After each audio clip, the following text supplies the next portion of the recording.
Praise the Lord friends. இந்த நாளில் நம்ம தியானிக்க போகிற தியானம் முதலாவது சங்கீதம். இந்த முதலாவது சங்கீதத்தை நம்ம 4 பகுதிகளாக பிரித்து தியானிக்க போகிறோம். முதலாவது சங்கீதத்தை நம்ம ஒரு தலைப்பின் அடிப்படையில் நம்ம தியானிக்கலாம். என்ன தலைப்பு அப்படின்னு பார்த்தீங்கன்னா, நீதிமான்களின் வழியும் துன்மார்க்கரின் வழியும். நீதிமான்களின் வழி.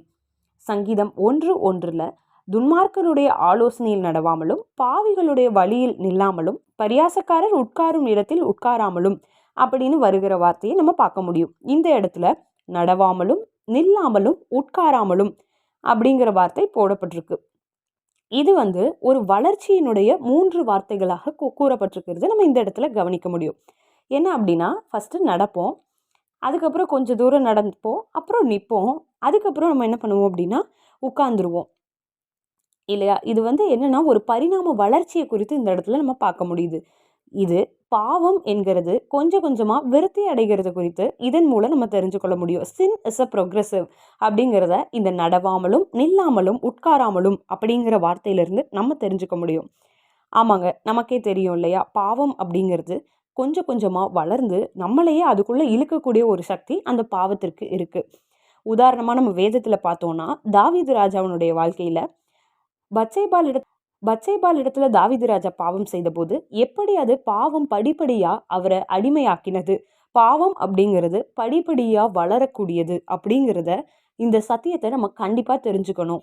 வாலிபர்களா இருக்கிற நீங்க, சிறு பிள்ளைகளா இருக்கலாம், யாரா இருந்தாலும் பாவம் அப்படிங்கிறது நம்ம எல்லாருக்கும் பொதுவானது தான்.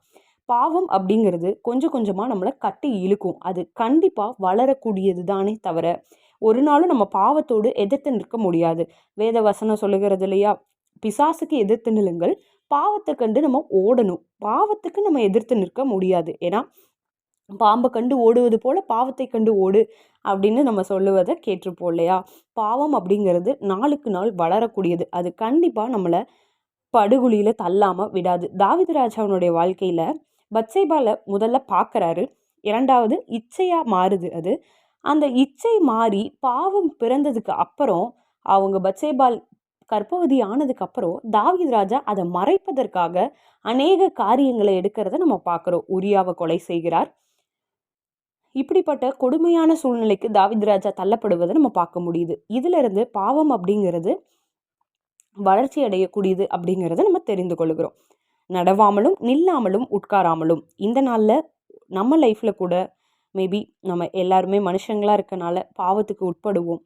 பாவம் அப்படிங்கிறத நாளுக்கு நாள் நம்ம வளர்த்தாம அதை முளையிலேயே கிள்ளினோம் அப்படின்னு சொன்னால் களை வளராமல் நம்ம பாதுகாத்து கொள்ள முடியும். நம்மளோட ஆவிக்குரிய வாழ்க்கைக்கு அது மிகவும் பிரயோஜனமாக இருக்கும். உங்களை நீங்களே நிதானிச்சு பாருங்கள். எந்த காரியத்தை நீங்கள் வளர விட்டுட்ருக்கீங்க? அது பாவத்திற்கு எதுவான சூழ்நிலைக்குள்ளே உங்களை தள்ளுகிறதா? அதை இன்னைக்கே முடிச்சு தேவனிடத்தில் நம்ம மன்னிப்பு கேட்டு, நம்ம கிருபையை கேட்டு, பலனை கேட்டு நம்ம பெற்றுக்கொள்ளும் பொழுது கட்டாய தேவன் அதை வளர்த்தாமல் நம்ம அதிலிருந்து மேற்கொள்ள நமக்கு உதவி செய்வார்.